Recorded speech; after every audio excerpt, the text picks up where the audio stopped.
Yo,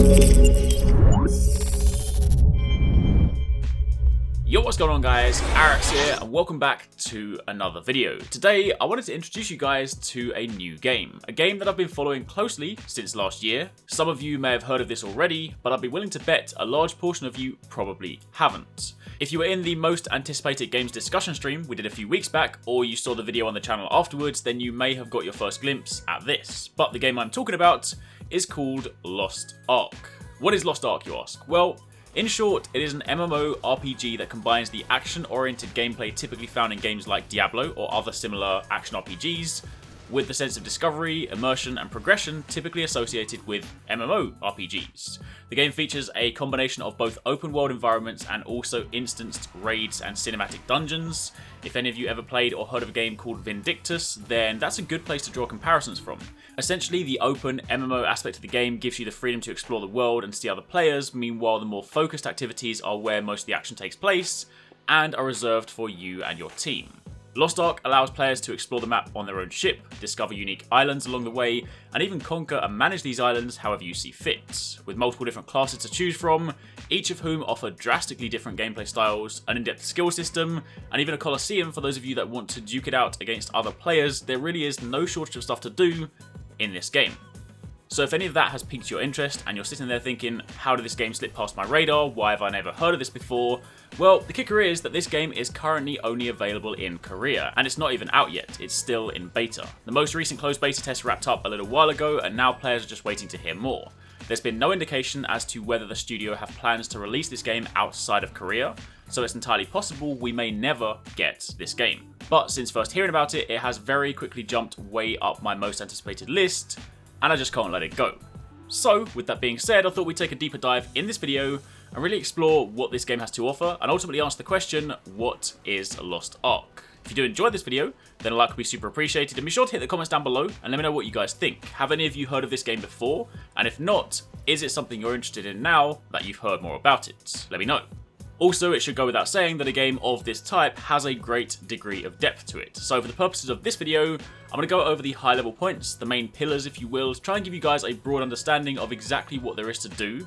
But if there's enough interest, then I may consider diving a little deeper into select topics at some point in the future. That's up to you guys. Anyway, let's start at the top and begin by setting the scene and speaking a little bit about the story. The basic premise is that the entire world is in chaos, following an attack from Khazaros's demon army. Khazaros opens the Chaos Gate with his 6 legions, and they invade the human world, wreaking havoc and laying waste to anything that crosses their path. A legend long ago spoke of an ark that was used to defeat the demons. However, in light of the chaos and destruction, that legend has long been forgotten. Until now.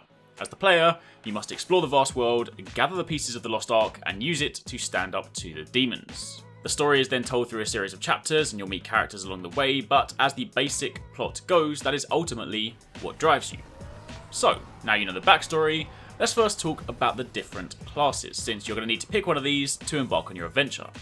Now, there are going to be a grand total of 18 different classes to choose from. Currently, we only have gameplay of 10 of those, but the additional classes will gradually roll out in the upcoming closed beta tests.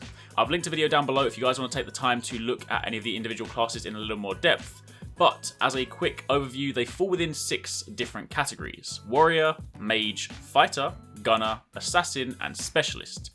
Your warrior classes are the Warlord, a melee short-range tank and DPS who wields a shield and a lance rifle, or if you guys play Monster Hunter, it's essentially a gun lance. He has high armor, specializes in control-based combat, and utilizes various crowd control skills and short-range attacks to deal with the enemies. The Berserker is another melee DPS, this time wielding a massive two-handed greatsword. This class has heavy AoE attacks, and the class works around a rage system, allowing you to go into a frenzied mode once capped.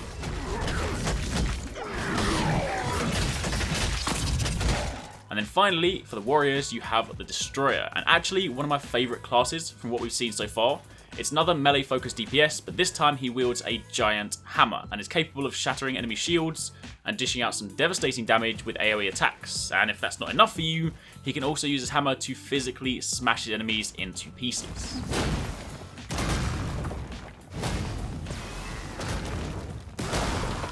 Under the fighter category, we have the Battle Master, a melee DPS who uses fist weapons and takes advantage of speed and powerful combos to kill enemies. Her attacks also carry elemental effects, and most of her damage is dealt when the elemental gauge is full.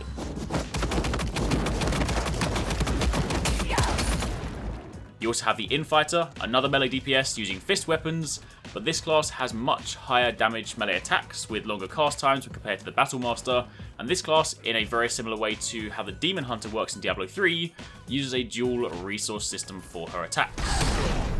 The third one of the fighters we haven't seen yet, so that is of course something we'll have to look forward to, but that is the Keymaster.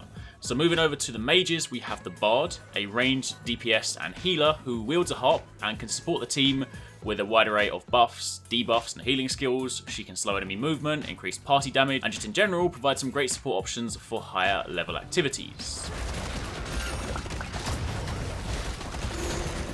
After that, we have the Arcana, a ranged DPS who wields arcane cards. This class has fast-paced combat and roulette-style skills, and depending on which card is selected from your deck, your attacks will have different effects.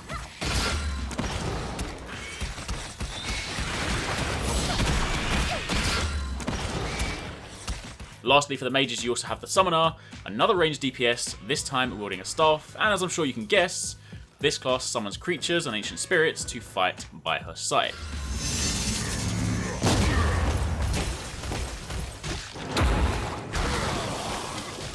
After that, you have the Gunners. First up, Devil Hunter, another ranged DPS wielding a variety of guns, from dual pistols to shotguns to rifles. This class can quickly swap between the 3 different weapon stances, each providing their own unique skills.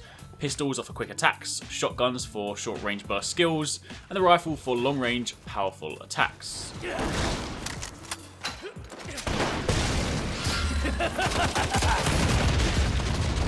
We also have the Blaster, another ranged DPS, this time wielding, well, a blaster, a high-powered explosive weapon capable of dishing out some serious damage.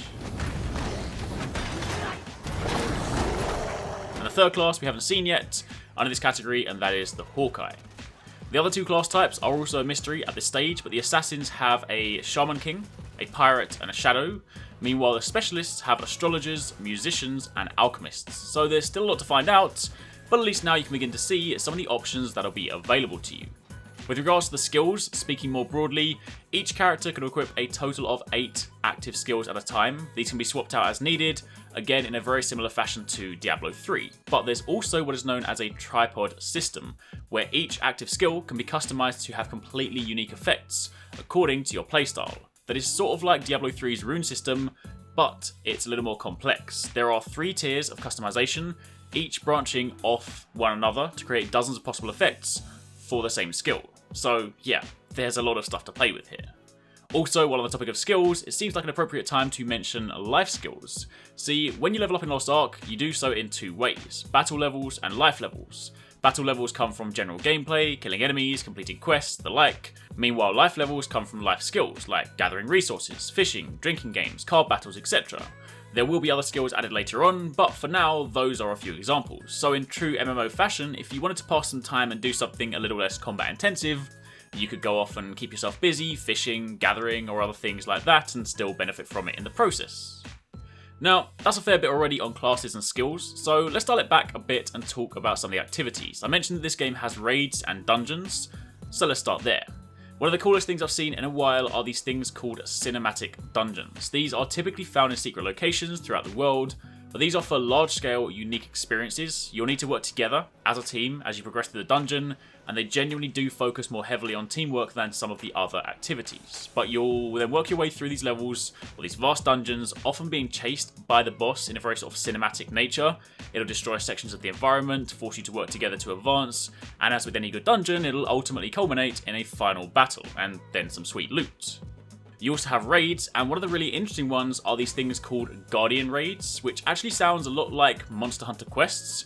You'll load into this area, and you'll have a timer, usually around 20 minutes. The creature you need to kill, or the Guardian, doesn't always spawn in a fixed place like your typical MMO boss, so you have to scour the area to find it, much like hunting down a monster in Monster Hunter, and you then have to slay the beast. Being raid bosses, they are much harder than your average dungeon boss, but this also means the rewards they dish out are much better.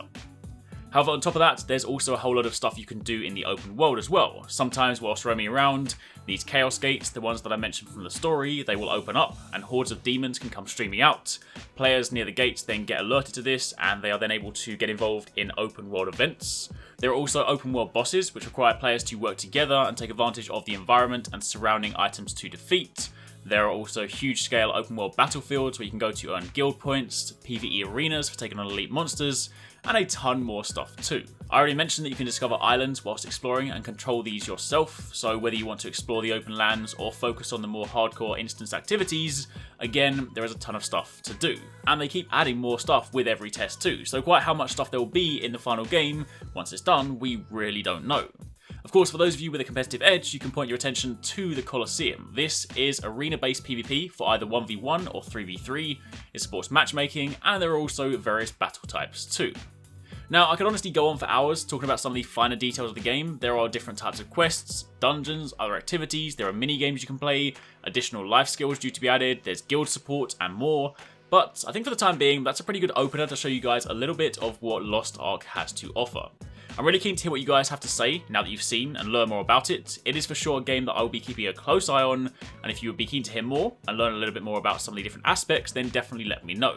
If there's enough interest, or perhaps just when more information becomes available, I may follow up on this and start talking in more detail about some of the different aspects of the game. But until then, thank you very much for watching, take it easy, catch you next time, peace out.